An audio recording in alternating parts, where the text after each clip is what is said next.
Topic is microspores and pollen grains. Microspores are the immediate product of meiosis from the microspore mother cell. Here, the difference between microspores and the pollen grains are given. Microspore, which is formed from the microspore mother cell because of the meiosis cell division. But microspores differ from the pollen grains because in microspores, after some changes, it is becoming a pollen grain. Here the structure of microspore is given. The microspore, it has outer wall exine and a inner thin wall called intine. As like pollen grain, this microspore also possesses thick exine and thin intine layers. So this microspore have protoplast. Inside this wall layers, it has a dense cytoplasm and a central nuclei. So it has a protoplast and it is surrounded by the wall layers called intine and exine. This wall is differentiated into two layers, namely inner intine and outer exine. Intine is thin, uniform and is made of pectin, hemicellulose, cellulose and callose together with some proteins. Exine is thick and is made of cellulose, sporopollenin and pollen kit. So it is thick. The exine is not uniform and is thin at certain areas. The exine is thin in certain areas which are called as pores or germ pores, through which the pollen tube will grow from this exine layer. The pollen tube from the vegetative cell, it will protrude the pores, germinating pores, and it will grow as a pollen tube. So the pores are called as germinating pores. So after some changes happening from this microspore, only it is considered as a pollen grain. So microspore is different from the pollen grains. The next feature related to pollen is pollen calendar. The cultivation period of plants will differ from species to species. So on the particular month or the particular season, for example, January to March or from March to May, on the particular cultivation period, on the reproductive stage, what type of flowers are produced on the particular area, that pollen grains will be present abundantly on the air or in the wind. So based on that, we are preparing a calendar. That calendar is known as pollen calendar. Based on the presence of the particular pollen grains in a area, we are preparing a in what season the pollen grains will be available. According to that, we are preparing a calendar that is called the pollen calendar. For example, if we take a Tridax plant or else Malus plant, its pollen grains will be available from January month to March up to April month. So this is called as pollen calendar. And here there are some demerits of pollen grains. Already we have seen the merits or the advantages of pollen. Here there are some disadvantages of pollen grains. Pollen grains sometimes may causes the allergies for the persons.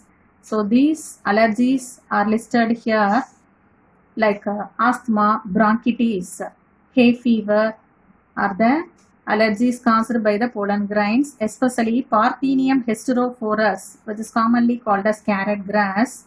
Parthenium hysterophorus, which is commonly called carrot grass, which was causing a introduced from America, tropical America, which is causing a allergies for asthma patient, and it was contaminated along with the sorrel wheat from America. So it is not a native species for India. It was introduced from tropical America when we got a sorrel wheat seeds. Along with that seeds, this Parthenium seeds also mixed and it came to India, and it is causing the allergies for human being.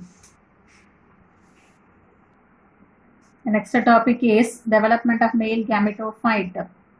Microspore is the first cell of male gametophyte and it is a haploid.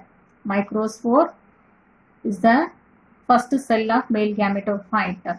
The development of male gametophyte takes place while they are still in microsporangium.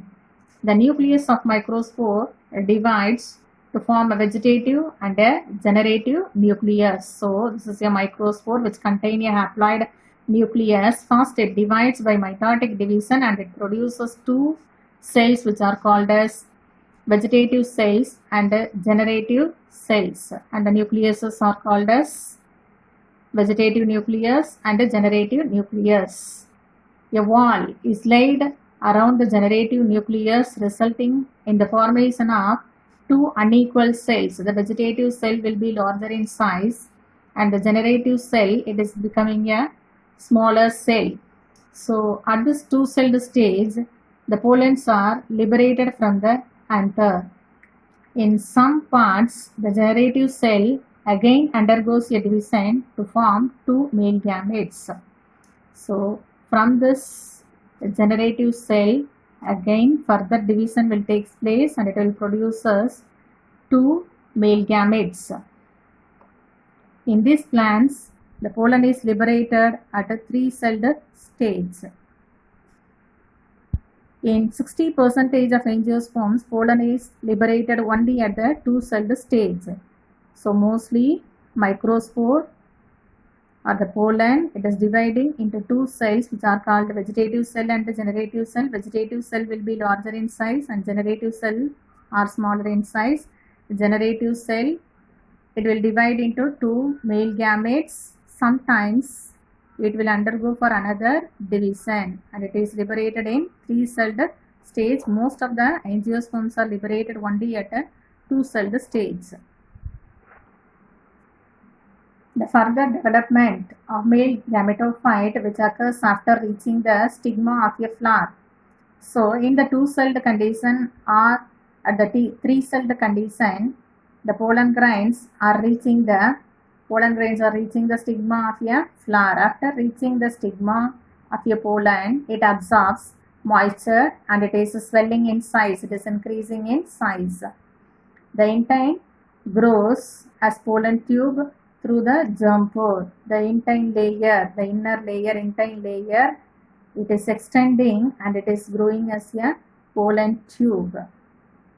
In case the pollen is liberated at a two-celled stage, the generative cell divides in the pollen into two male cells after reaching the stigma or in the pollen tube before reaching the embryo sac.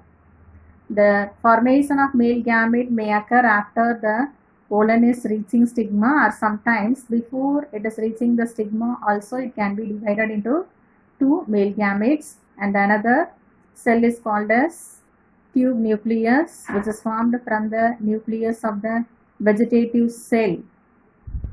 The next topic is female reproductive part, gynosium. We know very well gynosium is the female reproductive part of a flower. The gynosium represents the female reproductive part of the flower. The word gynosium represents one or more pistils of a flower. What is called a pistil? Pistils are the carpels. Number of carpels may be vary according to the species. So sometimes the flower may have a single carpel and sometimes the flower may have many carpels. At that time the carpels will be fused together. That is called the syncarpous ovary. We will study. The word pistil refers to the ovary, style and stigma. So this pistil or gynosium, it contains three important parts which are called ovary, style and stigma. And inside the ovary, the ovules are arranged on the ovary wall with the help of a placenta. The word ovary represents the part that contains the ovules. The stigma serves as a landing platform for the pollen grains. So due to pollination, the pollen grains are transferred to the stigma and this is the seed which is receiving the pollen grains. So it is a platform for the pollen grains. The style is an elongated slender part beneath the stigma. Style is the elongated slender part.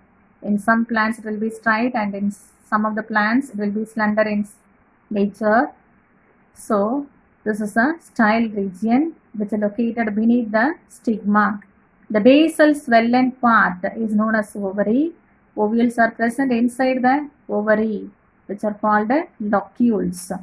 Gynosium arises as a small papillae outgrowth of meristematic tissue from the growing tip of the floral primordium. How the anthers are produced like a small buds, likewise the gynosium also arising from the meristematic tissue.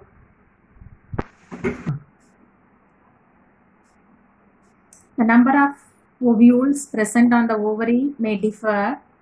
Sometimes the number of ovules are 1, which is present in monocot plants such as paddy and wheat, and dicot plant such as mango. Sometimes the ovules are many in number, that is present in papaya, watermelon and orchids.